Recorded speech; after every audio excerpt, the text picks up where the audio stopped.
উত্তরবঙ্গে তো টানা বৃষ্টি চলছে, সেখানে সেতুর ছবিও একটু আগে দেখালাম, যেখানে ঝুঁকির পারাপার করছেন স্থানীয়রা। সেখানে না হয় বৃষ্টি চলছে বলে মানুষের আতঙ্ক তাও কিছুটা হলে মানা যায়, কিন্তু এখন যেটা দেখাবো সেটা দক্ষিণবঙ্গের ছবি। এখানে তো সেভাবে বৃষ্টি হচ্ছে না, ভাঙা কাঠের সেতু দিয়ে সেখান দিয়ে যাতায়াত করতে হচ্ছে স্থানীয় বাসিন্দাদের। বনগাঁর বাগদার সিন্দ্রানী জলাশয়ে সেতুর অবস্থা বেহাল। এইরকম কাঠের একটা সেতু, সেই সেতুর ওপর দিয়েই যাতায়াত করতে হচ্ছে স্থানীয় বাসিন্দাদের। গতকালই এই সেতু থেকে পড়ে যান এক বাইক আরোহী। দ্রুত সমস্যা সমাধানের দাবি জানাচ্ছেন স্থানীয়রা।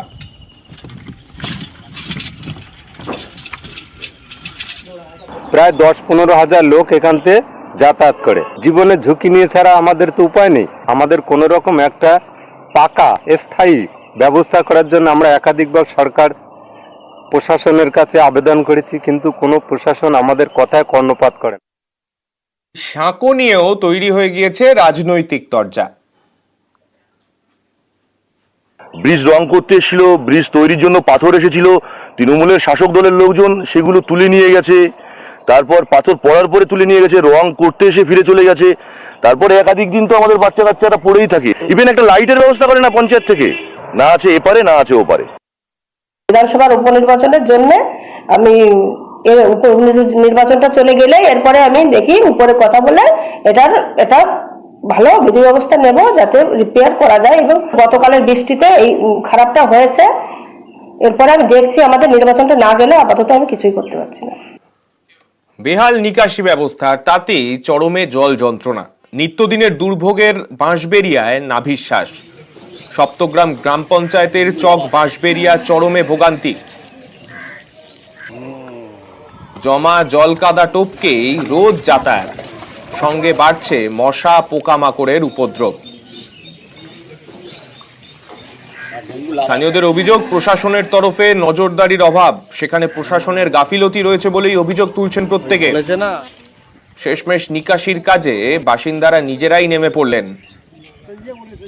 বেহাল নিকাশিতে তুঙ্গে তরজা।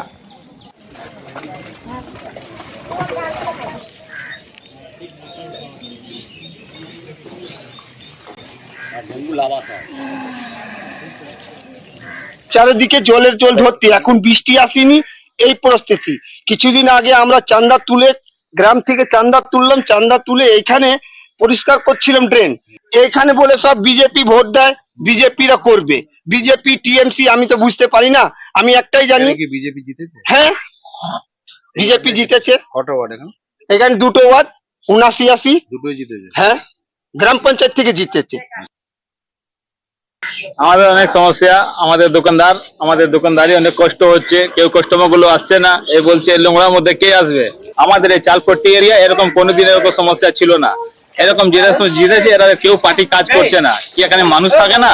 এখনো কতজন স্কুল বাচ্চাগুলো আর মেয়েগুলো সব পড়ে যাচ্ছে। আমাদের দোকানদারি হচ্ছে না, আমরা কি রকম কন্ডিশন চলছি, আমাদের এখানে তো কেউ শুনছেই না। দীর্ঘদিন ধরে এই সমস্যা রয়েছে।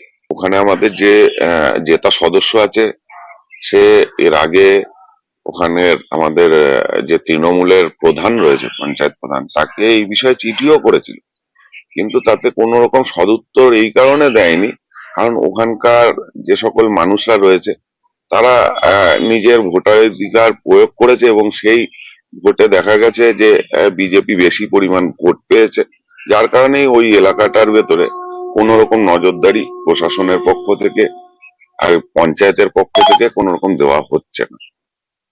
ডেভেলপমেন্ট বিজেপি সিপিএম দেখে হয় না। ডেভেলপমেন্ট মমতা বন্দ্যোপাধ্যায় সবার জন্য পশ্চিমবাংলা প্রতিটা বাড়িতে পৌঁছেছে। এখানে বিজেপি সিপিএম ব্যাপারটা না, ব্যাপারটা হচ্ছে ঘটনাচক্রে কোনো কারণে ওই নিকাশিটা মানে বুঝে যাওয়ার জন্য হয়তো ঘটনাটা ঘটেছে। তো যত শীঘ্র সম্ভব এই সমস্যার সমাধান করব এবং করতে হবে, এটা আমাদেরই দায়িত্বের মধ্যে পড়ে এবং যত শীঘ্র সম্ভব এটা করে ফেলবো।